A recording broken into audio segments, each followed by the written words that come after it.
Yo, let me talk about lucid dreaming.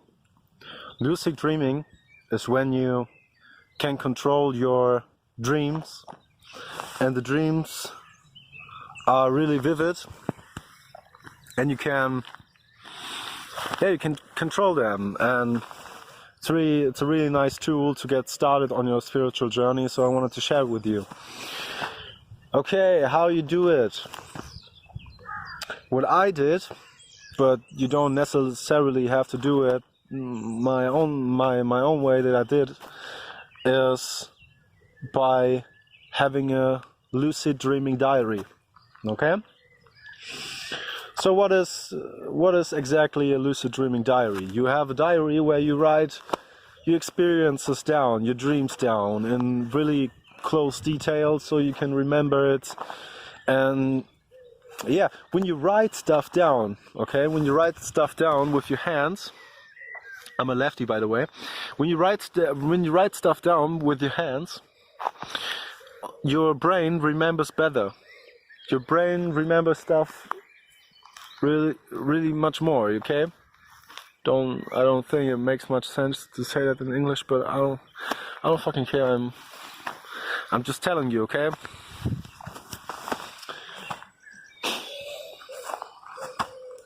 You can control your dreams, and people might say, okay, I can control my dreams, and so what? Who gives a fuck? Well, there's more to it than that. It stimulates your mind, and you're more in tune with yourself when you can do that. And it's a really good exercise before you do astral travel, okay? It's what I'm feeling right now. I'm telling you this.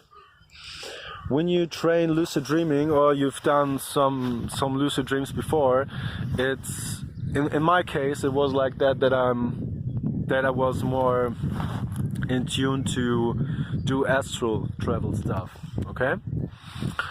And lucid dreaming allows me to get more in tune with myself, and it may help you too, okay? There's a mosquito right there. No, you're not biting me. Yeah, go away. Okay? So always remember that you can control your dreams, okay? You have to write that diary as often as you can, and you try to remember every morning before the sun. The best thing is when you don't really look into the sun when you wake up. When you wake up, and the first thing that you do is take your diary and write stuff down, okay? Even when the thoughts don't come to you at first, take that diary, sit down and write things that you're feeling, okay? And when the stuff hits you, okay, I was dreaming that. Then you write that down, okay? It's really important that you do that, because the thoughts of your dreams can disappear like that. And when you take a shower first, or when the sun comes out, sunlight is really it's really effective against remembering your dreams.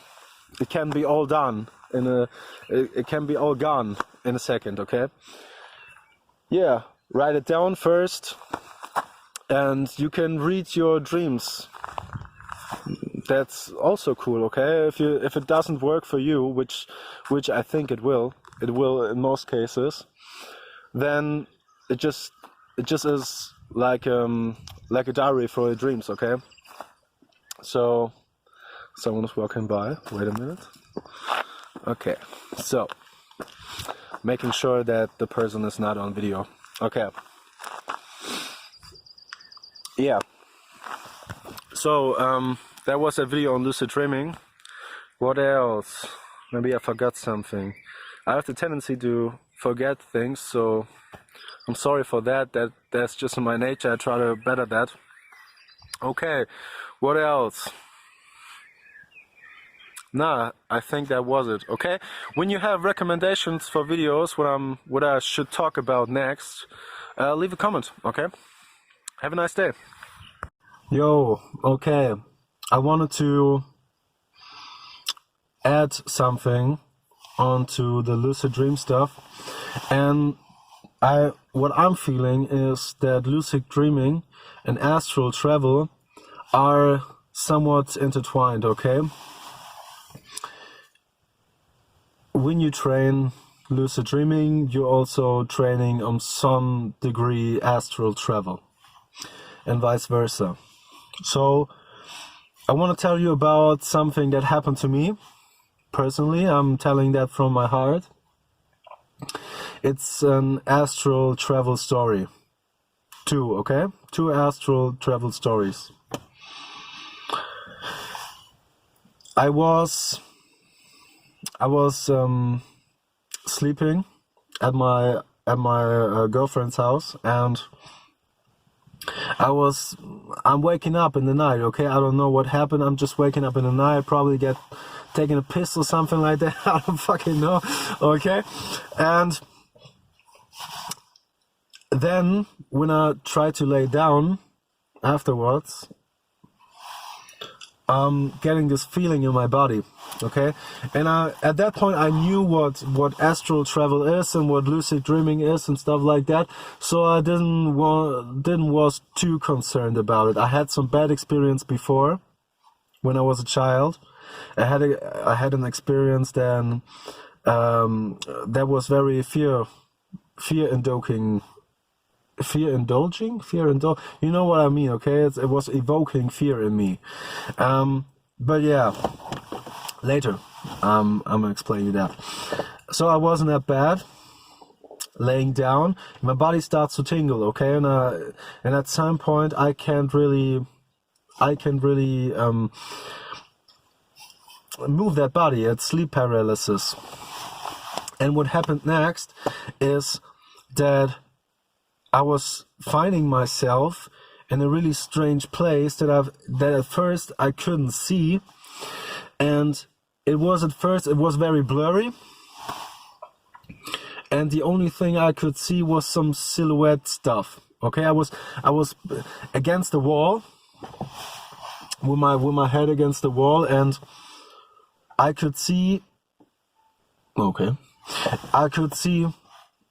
someone who was familiar to me, and he had a strange aura around him that wasn't hostile. Okay, he wasn't hostile, but he wasn't my best friend either. And if he was, he just really was trolling with me. I don't know. I'm getting really weird vibes from that. He was probably trolling me. But yeah, he looked at me and said my name twice, and it really freaked me out that he said my name twice. Yeah, he said Jonas. I was like, so the second time when he said my name, I was like, why is he saying that twice? It really freaked me out. But it's fucking weird because I'm really getting into that story right now. It was fucking weird because he said my name twice. If he would said it one time, my name, it would be fucking normal. I don't know why I'm getting this feeling, okay? So he said my name twice, and then he smiled at me and said, "You're not ready." And I was like, what the fuck? And he just touched my is it called forehead? I don't know. My forehead. He touched my forehead at the Ajna, at the third eye. It's called Ajna in Sanskrit. Okay. So he touched my third eye, and do you know the movie Doctor Strange? He was catapulting me back into my body like Doctor Strange, but in reverse. The woman did him like that, and he was pushed out of the body, but I was pushed into my body, back into my body. Okay, so it was really strange, and I was getting really weird vibes of it. especially because I have the feeling afterwards, right now, that he was fucking trolling me. I don't know. I don't know if it was some friend in the Astral that was trolling me, or if it was my higher self. It probably was my higher self, because I like to troll people, and it was trolling me, and it wasn't so fun. But if I was that Astral person, I would have lots of fun trolling myself. So yeah, that was fucking scary. And the second story is, I was laying back, I was having an astral projection, okay? And in that astral projection, I was laying in my old bed from back when I was, I was in my old town, okay? And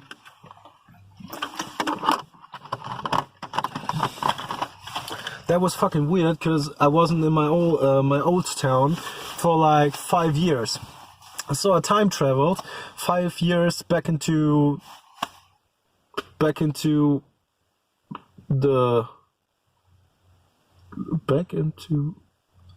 you know what I mean, okay? I wasn't in the present, I was back in the past, okay? I was traveling back into the past. So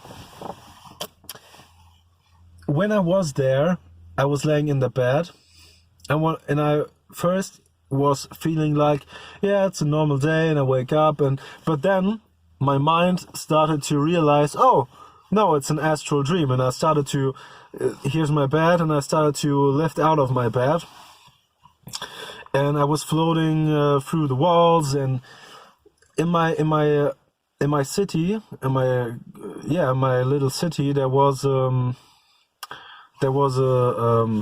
I don't know the English word for it. It was like where all the paper stuff gets done for the city and stuff like that, where the mayor lives, and not lives, but he works there, and some secretaries and stuff like that. They do the paperwork. When you have to when you have to deal with the city itself, you go to that house, okay? And there was a really big fat clock, not a fucking clock, a clock, okay?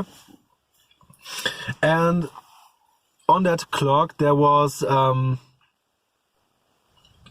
don't know, it was really strange, because the time wasn't going in any direction. When I saw that clock, okay, I didn't have the feeling that time was moving, okay? It was outside of time. And when I really gained my conscious full, I was like, yeah man, that's fucking hype. I want to meet people there, okay? In my old city, they're astral bodies. I want to meet them, even if it's from the past. So I went to someone who was walking down that building, next to the building, and I wanted to talk to that person. I was like, hey, what is up? It's really awesome that we're in the Astral right now. And he was looking really blank at me, and I didn't know what to say, because in the Astral it's really weird, because when you're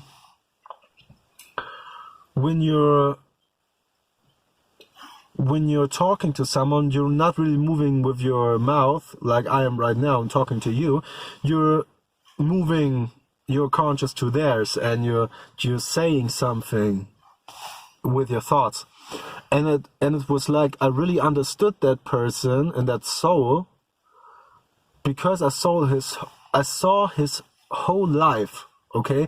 Just talking to him with my thoughts, I saw his whole life. It was really weird, because I knew when I looked into his eyes, he's not going to respond, because he's not really conscious. He's gone. Yeah, it was really weird, okay? And to be short, I don't want to make a 40-minute long video. Who's going to watch that, okay? Probably nobody. 40-minute long video of someone who's talking. No one's gonna listen to that. Someone's walking by, okay. Trying not to look weird. Well, fuck it. So, if I want to look weird, I'm looking weird, okay? So that's about my insecurities. So, diving into that story, when I was a little child, I was around 12 or 14, 12 to 14, I was 12 or 14, okay? And it was really strange, because I was sleeping alone that night in my house, and it was really weird, because I had the first sleep paralysis when I was around that age. And I was seeing all that fucked up shit and some demons and some evil spirits and stuff like that. I just wanted it to end, okay? I just was like, please someone help me. And when I said that someone should help me, and I'm begging that someone should help me, there was a spirit of a wolf. And that's the reason why I'm also wearing this little neat thing around my neck every time and all the time. And at that point I really was drawn to the animal of the wolf. So yeah, that wolf really shined bright, and all the fucking fucked up stuff disappeared. All the demons and all the evil spirits and stuff like that disappeared, and still my body wasn't able to move, and I'm trying to sleep, because that's the only way it's the only way. You wake up next morning, everything is fine, okay? But I don't want to have to wait all the time till the morning. So I'm trying to sleep, and as I close my eyes, I see the wolf just being there. And when I wake up in the next morning, it's hey man, it's really cool. When I wake up and I open my eyes next morning, guess who's still there? And I'm opening my eyes, and I'm seeing the wolf still there, or more, I'm feeling that I'm seeing the wolf, if it makes sense. If it doesn't, I can't really explain it, I'm sorry. But I'm feeling that I'm seeing the wolf next to me, but it's still real to me, okay? It's still real. And I see him, and he's walking out, and I feel him hearing, I feel that I'm hearing him walking out. And I'm feeling that his presence is leaving out of the room and out of this world. And at that time I knew, but I'm feeling right now, that this is my spirit animal. Yeah. Okay. Have a nice day.